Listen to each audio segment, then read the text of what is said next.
Salam.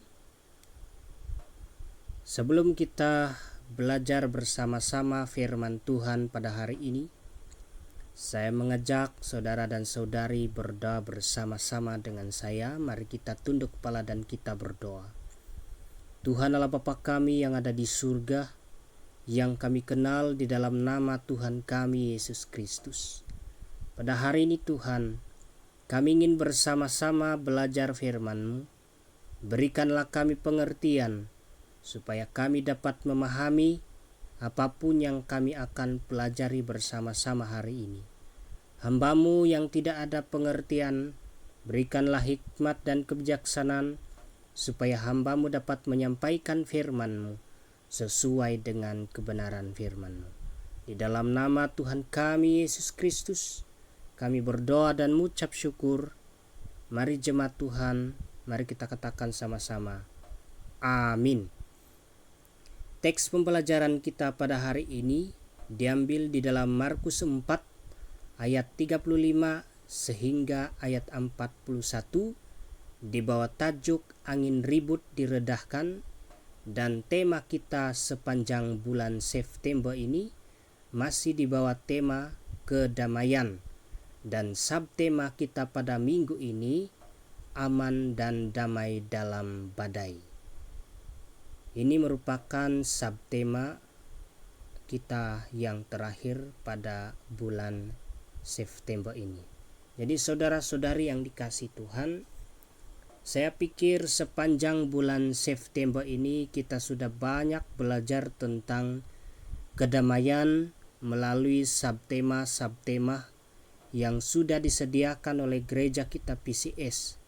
Dan pada minggu ini kita diberikan satu subtema yang cukup menarik menurut saya, yaitu aman dan damai dalam badai. Nah, saudara-saudari yang dikasihi Tuhan, saya percaya bahwa sedikit orang yang mampu hidup aman dan damai di dalam badai kehidupannya, dan lebih banyak orang yang sukar hidup aman dan damai. Sebagai contoh, baru-baru ini kita dikabarkan bahwa ada beberapa kawasan, khususnya di negeri Sabah ini, yang telah dilanda oleh banjir. Dan saya percaya ramai orang yang mengeluh dan tidak dapat bertahan hidup di dalam bencana banjir yang baru-baru ini terjadi. Terutamanya isu tentang COVID-19 yang telah melanda seluruh muka bumi ini atau dunia ini. Tetapi pada minggu ini kita diberikan satu subtema yang merujuk kepada kisah nyata tentang badai atau angin ribut yang diredahkan oleh Yesus di Danau Galilea atau Genazaret, yang merupakan sebuah wilayah bahagian utara di Palestina. Kita boleh rujuk kamus Alkitab supaya kita diberikan pencerahan atau pemahaman yang dalam. Nah, sebelum kita membahas lebih dalam tentang subtema kita pada minggu ini, di sini saya ingin menjelaskan secara singkat kepada kita semua tentang konteks teks ini, supaya kita dapat memahami peristiwa awal dari angin ribut atau ombak yang diredahkan oleh Yesus. Sebelum Yesus dan para pengikutnya menyeberangi Danau Galilea pada waktu itu, Yesus dan para pengikutnya sebenarnya masih dalam pelayanan. Mereka sedang melayani orang ramai. Kemudian selepas mereka melayani orang ramai, Yesus dan para pengikutnya meninggalkan orang-orang itu atau orang ramai yang ada di Danau Galilea dan pergi menyeberangi danau tersebut. Perhatikan ayat 35 sehingga 38, di mana di dalam teks ini diceritakan bahwa Yesus dan para pengikutnya pergi menyeberangi Danau Galilea. Jadi waktu mereka menyeberangi Danau Galilea, ada juga perahu lain yang ikut bersama-sama mereka pada waktu itu. Tetapi semasa mereka di dalam perjalanan, tiba-tiba angin ribut bertiup dengan dahsyatnya dan ombak pun masuk atau air pun masuk di dalam perahu mereka, sehingga perahu mereka hampir dipenuhi dengan air. Sementara Yesus waktu itu tidur di dalam perahu. Mungkin Yesus kelelahan, sebab secara fisik siapapun kita pasti akan merasa lelah apabila tubuh kita dan pikiran kita banyak bekerja. Jadi Yesus juga secara fisik sama seperti kita merasa lelah, merasa penat di dalam melaksanakan tugas atau pelayanan. Nah, singkat cerita, pada waktu mereka dilanda badai di Danau Galilea, pada waktu itu para pengikut Yesus sangat ketakutan, sehingga mereka pun membangunkan Yesus dari tidur. Lalu Yesus pun bangun dan meredahkan angin ribut dan ombak itu. Maka seketika itu juga angin dan ombak menjadi tenang. Kita boleh perhatikan atau kita boleh baca ayat yang ke-39. Saya bacakan. Ia pun bangun, mengherdik angin itu dan berkata kepada danau itu, "Diam, tenanglah." Lalu angin itu redah dan danau itu menjadi teduh sekali. Demikianlah pembacaan firman Tuhan. Kemudian Yesus berkata kepada pengikutnya di ayat 40. Saya bacakan.